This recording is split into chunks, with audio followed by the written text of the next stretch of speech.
Hello everyone, my name is Jatin. Welcome to DevOps Junior. In today's video, we will learn about what is SDLC, phases of SDLC, type of SDLC model. The SDLC is a step-by-step framework used by software development teams to create, deploy, and maintain software efficiently and with fewer risks. By following SDLC, organizations ensure their projects are delivered on time, within budget, and met quality standards. For example, e-commerce giants like Amazon use SDLC principle to manage frequent updates and new features without significant disruption. What is SDLC? SDLC stands for Software Development Lifecycle. It is a structured approach that breaks down the software development process into well defined phases like planning, analysis, design, coding, testing, deployment, and maintenance.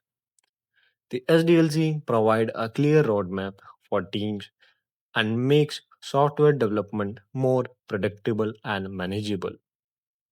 Think about developing a new mobile banking app. Without SDLC, team could easily lose track of requirement or introduce bugs. With SDLC, every step is planned and executed methodically. So, what are the phases of SDLC? First, we have planning, defining project goals, budget, and the timeline. Then, we have requirement analysis, gather and document everything the software must do. Then, designing. Create detailed design for system architecture and components. Then, the main thing, coding. Write code and integrate different part of the software. Then, we have a testing, find and fix bug and ensure requirements are met. Then we have our deployment. Release the software to users. After deployment, we have a maintenance, continuously update and improve the software. A new ride sharing app, for example, moves through all these phases from initial idea and design sketches through coding, testing, public launch, and ongoing updates. So, what are the types of SDLC model? There are several SDLC model, each offering unique strength for different kind of project. We have waterfall model, V-shaped model, iterative model, spiral model, and prototype model, and the last one we have agile model.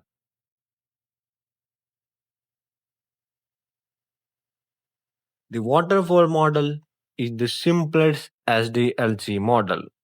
It's a linear sequential approach where each phase is completed before the next begins.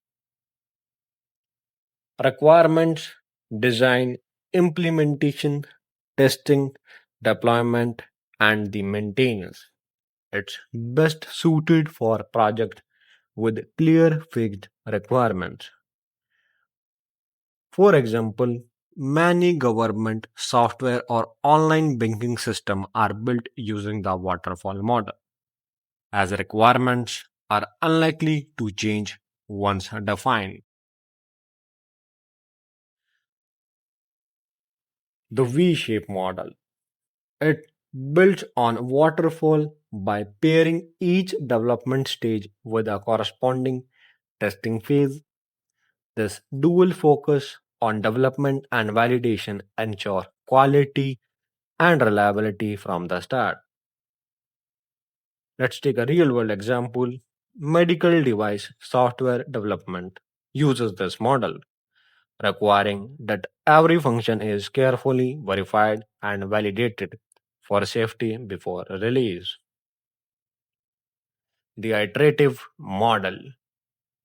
It develops software in a repeated cycle, allowing for gradually improvement after each iteration. New versions are built, reviewed, refined, and redeveloped often until all requirements are met. So, let's take a real world example.